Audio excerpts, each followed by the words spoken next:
Capítulo 3. 6 disparos a la luz de la luna.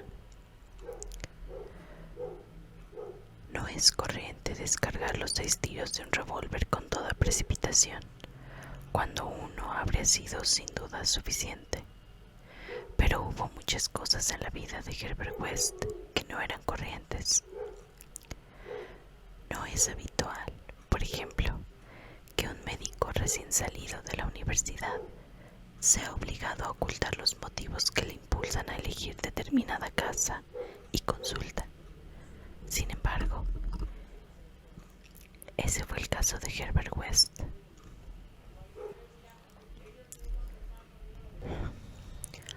Cuando obtuvimos él y yo el título de la Facultad de Medicina y tratamos de paliar nuestra peniadura, instalándonos como facultativos de medicina general, tuvimos mucho cuidado en ocultar que habíamos elegido nuestra casa por su aislamiento y su proximidad al cementerio.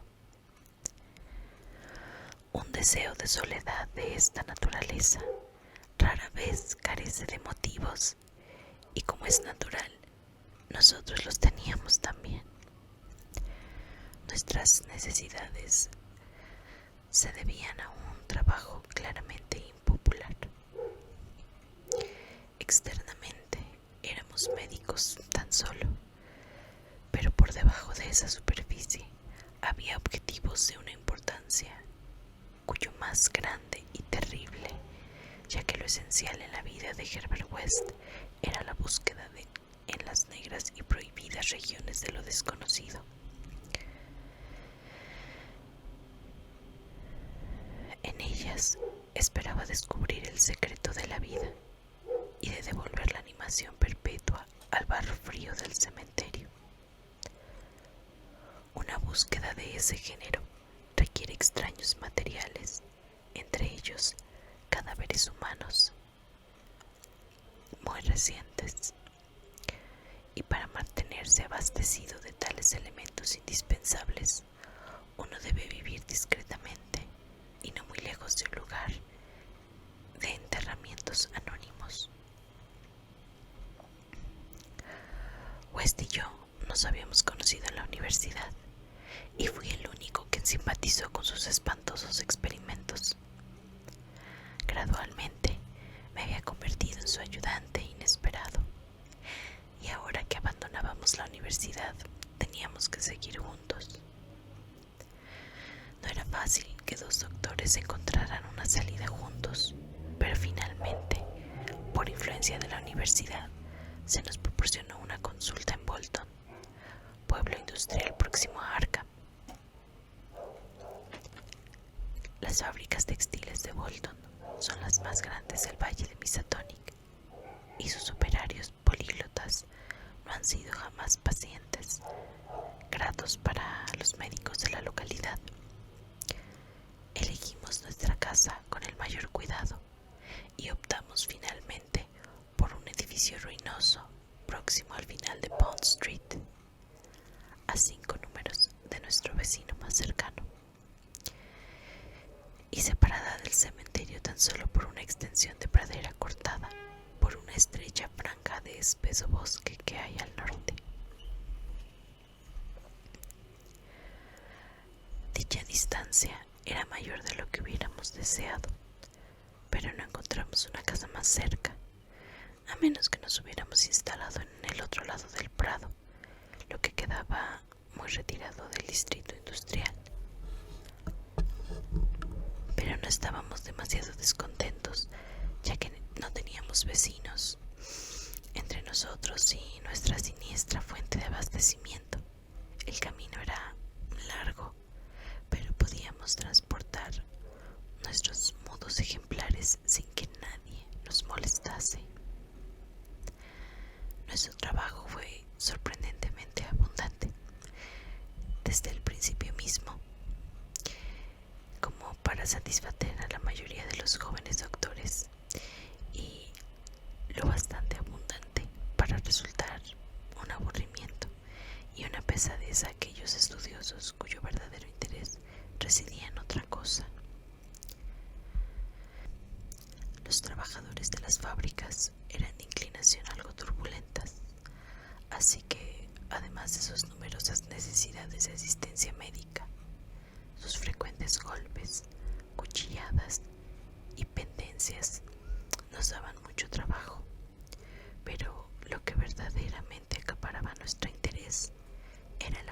laboratorio secreto que habíamos instalado justo en el sótano. Un laboratorio con una mesa larga, bajo las luces eléctricas, donde en las primeras horas de la madrugada inyectábamos a menudo las diversas soluciones de West en las venas de los despojos que sacábamos de la fosa común.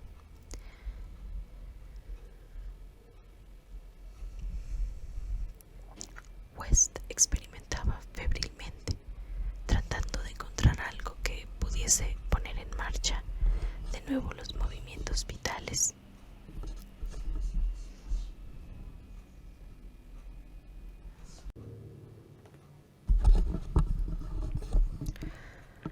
Tras haberlos interrumpido ese fenómeno que llamamos Marte, pero chocaba lo más horroroso de los obstáculos. La solución debía tener una composición especial, según los distintos tipos. La que servía para conejillos de indias no valía para seres humanos, y cada clase requería sensibles modificaciones.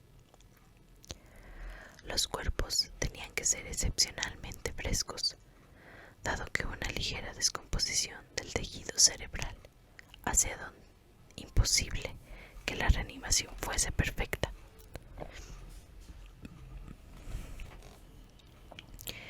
En efecto, el mayor problema estaba en conseguir cadáveres suficientemente frescos. West había tenido experiencias horribles durante sus investigaciones secretas en la universidad, con cadáveres de dudosa calidad. Las consecuencias de una animación parcial o imperfecta eran mucho más horrendas que los fracasos totales, y los dos teníamos recuerdos pavorosos de este tipo de resultados. Desde nuestra primera sesión en la franja deshabitada de Meadow Hill, no habíamos dejado de sentir una secreta amenaza, y West, aunque en casi todos los sentidos era un autómata frío, científico, rubio y de ojos azules, confesaba a menudo con un estremecimiento que le parecía que era víctima de una furtiva persecución. Tenía la impresión de que le seguían, ilusión psíquica debida a sus nervios trastornados y aumentada por el hecho innegable de que al menos uno de nuestros 3 ejemplares reanimados aún seguía vivo. Se trataba de un ser espantoso y carnívoro, el cual permanecía encerrado en una celda acolchada de Septon. Había otro, además, el primero, cuyo exacto destino nunca llegamos a saber.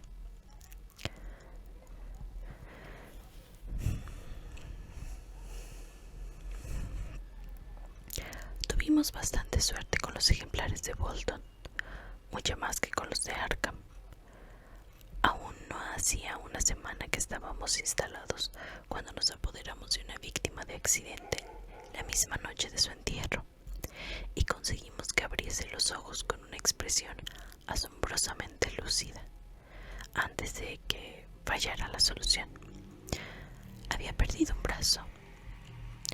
De haber tenido el cuerpo íntegro, quizá hubiéramos tenido más suerte.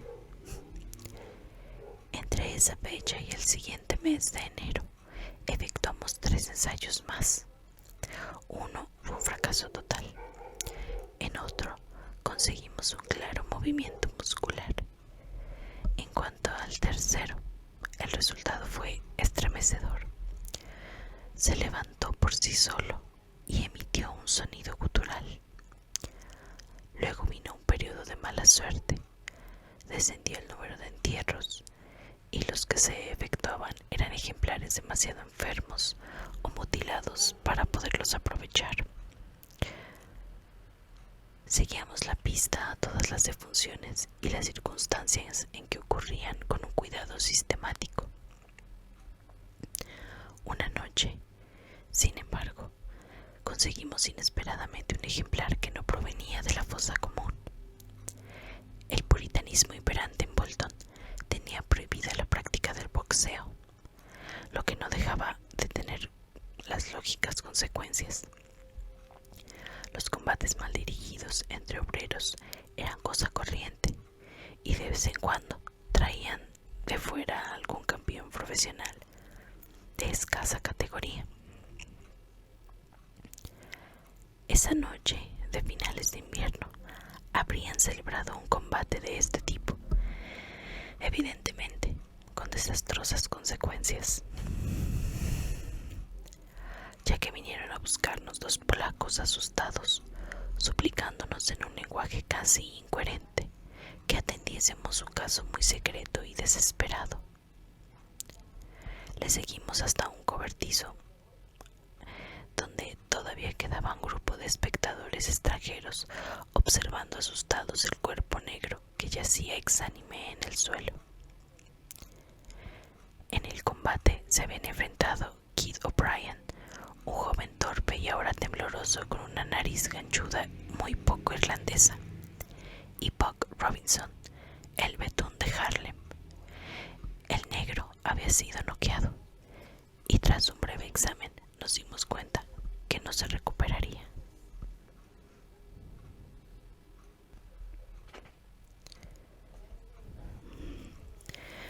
Era un ser repugnante, con pinta de gorila, unos brazos anormalmente largos que me parecían de manera inevitable patas anteriores y una cara que irremediablemente hacía pensar en los secretos insondables del Congo, las llamadas de Tam Tam bajo una luna misteriosa.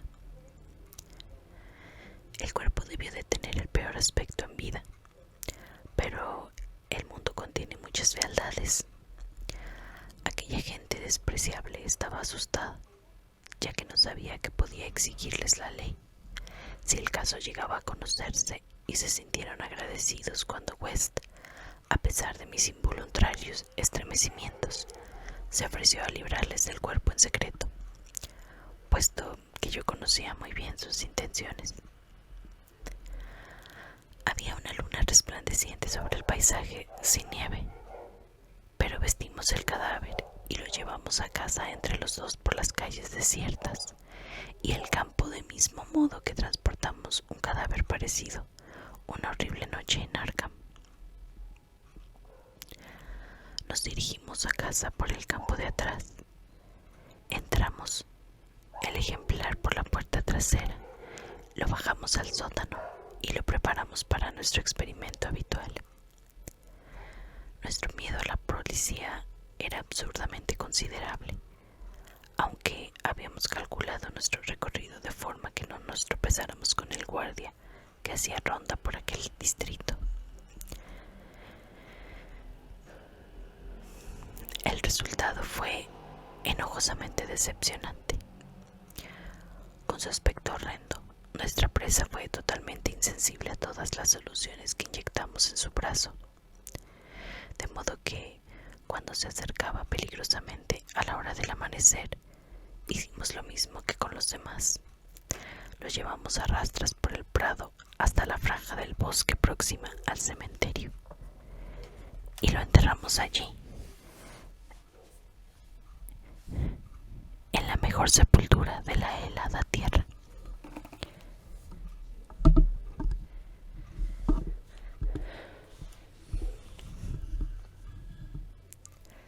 La fosa no era demasiado honda, pero era tan buena como la del ejemplar anterior.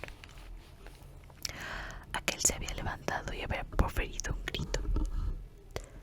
A la luz de nuestras linternas oscuras, lo cubrimos cuidadosamente con hojas y ramas secas, seguros de que la policía no lo descubriría jamás en un bosque tan oscuro y espeso.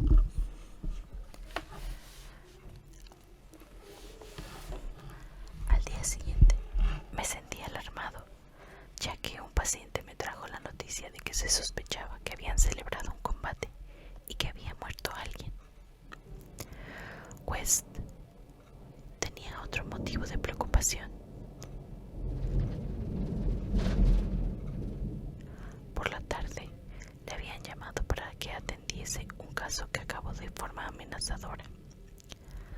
Una italiana se había puesto histérica porque se le había extraviado su hijo, un chiquillo de 5 años que había desaparecido por la mañana y no había vuelto. Presentaba síntomas sumamente alarmantes, dado que padecía del corazón. Era un histerismo estúpido, ya que el niño se había escapado más de una vez, pero los campesinos italianos son extremadamente supersticiosos, y esta mujer parecía tan angustiada por los presagios como por los hechos.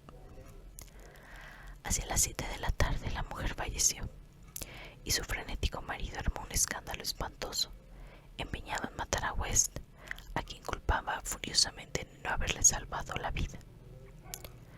Los amigos le sujetaron cuando le vieron sacar un cuchillo, pero West se marchó en medio de inhumanos alaridos, maldiciones y juramentos de venganza. En su último dolor, el hombre parecía haberse olvidado de su hijo, que aún no había regresado, entrada ya la noche. Se habló de buscarle en el bosque, pero la mayoría de los amigos de la familia se ocuparon de la difunta y del vociferante marido. Total, la tensión nerviosa a que se vio sometido West fue sin duda tremenda. El pensar en la policía y el italiano loco le agobiaba tremendamente.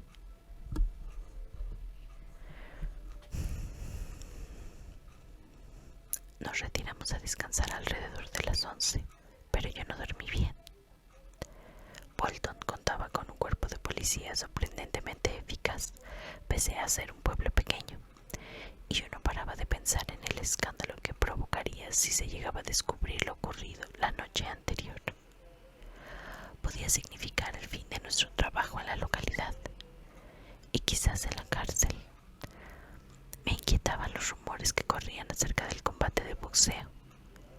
Pasadas las 3, el resplandor de la luna me dio en los ojos, pero me volví sin levantarme a cerrar la persiana. Luego sonaron unos golpes enérgicos en la puerta de atrás.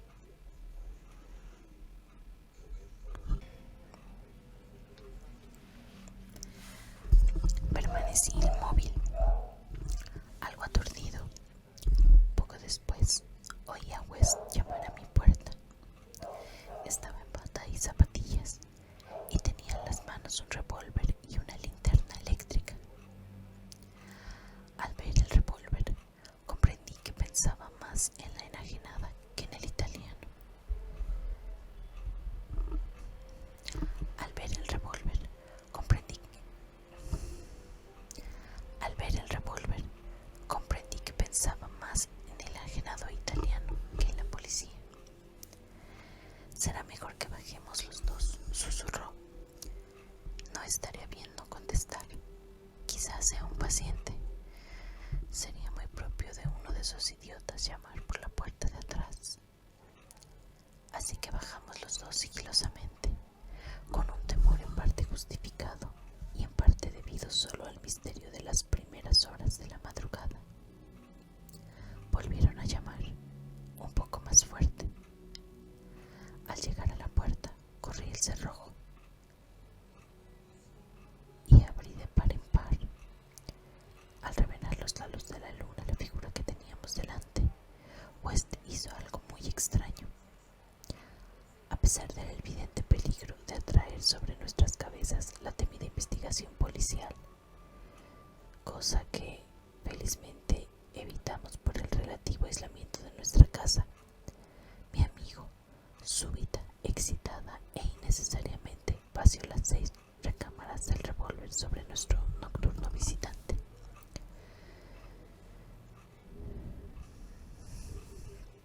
Porque no se trataba del italiano ni del policía. Recortándose horrendamente contra la luna espectral, había un ser gigantesco y deforme, inconcebible salvo en las pesadillas. Una aparición de ojos vidriosos, negra y casi a 4 patas, cubierta de hojas y ramas, sucia de sangre coagulada, la cual mostraba entre sus dientes relucientes una cosa cilíndrica